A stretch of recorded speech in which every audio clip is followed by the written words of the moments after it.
The Fed has again pushed back against market pricing for a March rate cut. And now markets are saying they expect only a 50-50 chance of a cut. It was 80% a week ago. That's coming up in our 5 Things in 5 Minutes. And then in our bonus deep dive interview, ANZ New Zealand's chief economist Sharon Zollner explains why the RBNZ is now likely to cut first in August rather than February next year. The economic data has weakened a lot since its last monetary policy statement in late November. That conundrum that the Reserve Bank had of, is why isn't monetary policy working better, is gone. Basically, they are getting traction, clearly. So that is perhaps a reason to think that they will feel comfortable cutting earlier than we thought before. But first, in 5 and 5 with ANZ. In global markets overnight, the focus was on Fed speak from Fed Atlanta President Raphael Bostic, who pushed back again against the market's view a rate cut is possible in March. He says a September quarter cut is more likely. That helped bed in this week's pullback in bond markets. The 2-year Treasury yield consolidated around 4.35% overnight. That's up 20 basis points from the beginning of the week. The US dollar, therefore, remains firm. The Aussie dollar was steady overnight at around 65.63 US cents at 5 o'clock Sydney, Melbourne time, but still down more than a cent on the week. The Kiwi dollar was also solid overnight, around 61.07 US cents, also down around about a cent on the week. Number 2, those comments this morning from Atlanta Fed President Bostic were among the last before a 10-day blackout on comments before the Fed's next rate-setting meeting on January 31st. That's Wednesday after next. ANZ's head of G3 Economics, Brian Martin, was listening closely too. Well, he's certainly not rushing into an early rate cut by the FOMC. He's acknowledged the improvement in inflation. He's acknowledged greater balance returning to the labour market. But he still wants to see further evidence that the improvements that we are seeing in the data and the rebalancing of the economy are going to be ones that deliver a return in inflation sustainably to 2%. Number 3, financial markets did seem to be listening to this latest central bank governor telling them to back off a bit with the early rate hike talk. Here's Brian again. The markets rode back a bit from its optimism that rate cuts were definitely coming in March. We're seeing a much more balanced view now with the market pricing moving closer to 50-50 than 80% where it was at the end of last week. I think the market's taking on board the fact that some of the data has really been quite strong. We had a very robust retail sales report for December. We've had initial claims out this morning, which were showing that the number of layoffs in the economy slowed significantly at the start of January. Initial claims were at the lowest level, I think, for 16 months, in which case, that's indicating that you could get quite a strong labour market report for January as well. Number 4, Australia's labour market delivered a surprise drop in employment of 65,000 in December, albeit with a couple of upwards revisions from already solid numbers in October and November. Markets had expected jobs growth of about 15 to 20,000.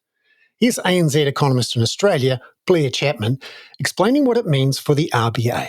So I think today's data, we'd already had them on hold until later in the year, and I think this just reaffirms that. So inflation's still above their target and not expected to reach the midpoint of the band anytime soon. And so a weaker labour market means there's less imperative for them to increase rates in the near term, and potentially is an indicator that they're likely to decrease rates in the future. So at the moment, though, we don't expect them to be moving rates until November this year. Number 5. And finally, Vietnam's GDP growth in the December quarter was 6.8% from the same quarter a year ago. That was faster than expected, although it's down from the 8% seen the previous year. ANZ economist Arindam Chakraborty says higher exports were the driving force. Yeah, so China and the United States are the 2 major importers of Vietnamese exports. And within the categories, the details show that, electronics, machinery and transport equipment and food and agricultural product over 56% of Vietnam's exports, and they grew quite healthily in the last quarter. Arindam Chakraborty there. Now, in our bonus deep dive, ANZ's New Zealand Chief Economist Sharon Zollner explains why she has changed her call for when the Reserve Bank of New Zealand will deliver its first rate cut, bringing it forward from February next year to August this year, and lowering the expected terminal rate for the official cash rate to 3.5% by August next year, rather than a terminal rate of 4.75%.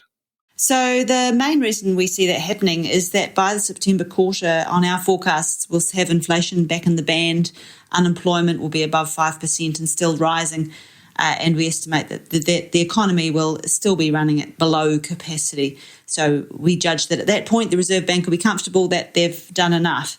The market, of course, thinks that they will be cutting before that in May, and we wouldn't rule that out, certainly. But basically, although we've made good progress on getting inflation down, there is still a very long way to go. And while some of the indicators are suggesting that there definitely is a lot more disinflation in the pipeline, there's also some signs that perhaps inflation's a bit sticky. So, for example, the proportion of firms intending to raise their prices in the next 3 months has actually been rising for 4 or 5 months now. And also the business surveys, both ours and the quarterly survey of business opinion, which was also out this week, are showing signs of an uptick in the economy towards the end of last year. So that goes some way to offsetting the news that the economy has actually been weaker than was known earlier in 2023. So the last RBNZ statement was more than 7 weeks ago. Just how much has the economy weakened since then? Since the Reserve Bank sounded really hawkish in November, the GDP data came out actually surprisingly weak. And what that showed was that not only growth was weaker than expected in the third quarter of last year, but also that it was weaker than we knew through quite a bunch of quarters before that. The revisions went back quite some way. And we're actually enough to see the trajectory of GDP change from upwards to flat. And in fact, if you look at a per capita measure, clearly down, with actually down 3% year on year. So that conundrum that the Reserve Bank had of, is why isn't monetary policy working better, is gone. Basically, they are getting traction, clearly. So that is perhaps a reason to think that they will feel comfortable cutting earlier than we thought before. However, there's still a long way to go, and not all the ducks are lining up yet. There are a couple running off in their own direction. One is the proportion of firms who intend to raise their prices in the next 3 months. That's actually been rising for about 5 months. And the gap between where it is and where it would have been if it had continued on its previous trajectory downwards is getting pretty large, actually. So it's not just a pause for a cup of tea. It's actually holding things up. And that's perhaps one of the reasons why the Reserve Bank expressed quite a lot of impatience in November. What else is pushing against a rate cut soon? The other thing is that quite a lot of the demand indicators in the quarterly survey of business opinion actually picked up at the end of last year. And that is actually nice to see some corroboration of our own business outlook survey, which has been saying that for some time, but has been kind of a lone voice. But now it's got some more singers in the choir, suggesting that although the economy has been weaker than we knew, it might actually be rebounding. That is, previous weak growth doesn't necessarily mean the economy's falling into a deep, dark hole that only interest rate cuts can save it from. It could also mean that future growth will be stronger. It could be more of a timing effect, that essentially the largest impact of monetary policy is behind us, and in fact, the economy is rebounding now. So that's good news, as long as it turns out that the inflation is still beaten. So the Reserve Bank will remain cautious of the risk that the economy could rebound before they've actually done enough. So they will want to leave all options on the table, including potentially another hike. So when might we find out more? Because the RBNZ isn't due to make its next formal statement until February 28. Basically, we've got CPI data coming up very soon, and we're not expecting any nasty surprises for the Reserve Bank at all. But if there was one, then yes, they could hike again. But the market is in the mood to price cuts, and we think they're probably getting a little bit too gung-ho on that front at the moment. Sharon Zollner there. I'm Bernard Hickey. That was 5 and 5 with ANZ for Friday, January the 19th. Catch you on Monday with a deep dive interview with Adelaide Timbrell on the difficult outlook for CBD retail property in Australia. This podcast contains general information only, not investment advice. You should obtain advice for your personal circumstances before making any investment decisions. Please view the podcast disclaimer available via your media player or email.